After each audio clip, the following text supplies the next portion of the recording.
Hi, it's Mindy here. I'm going to talk to you today about Herb of the Week. So we have another installment for you talking about some of my favorite herbs and herbs that we use, both culinary use and medicinal use. I'm a qualified naturopath and herbalist.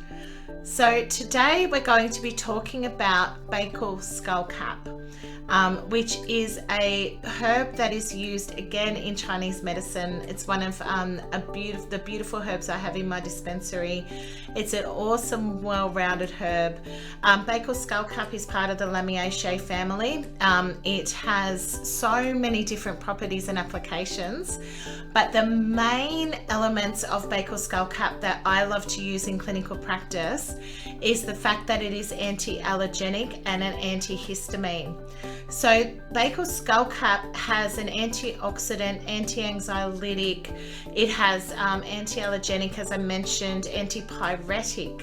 So antipyretic means that it is a cool herb that helps with things like fever or heat in the body.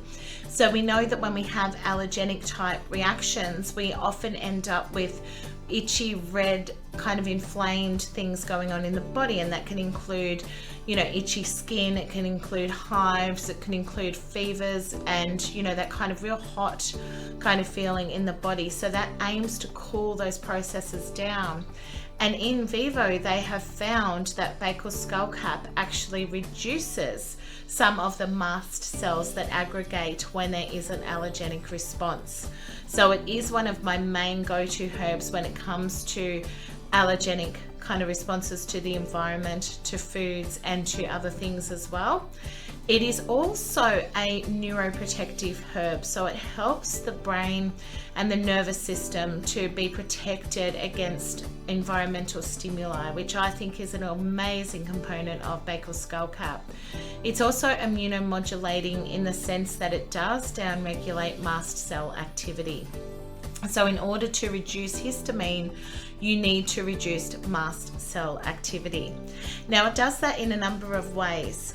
Bakel skullcap has some constituents that are particularly derived to that, including flavonoid glycosides such as bacillin and bacilliin, and they are very, very specific constituents to Bakel skullcap.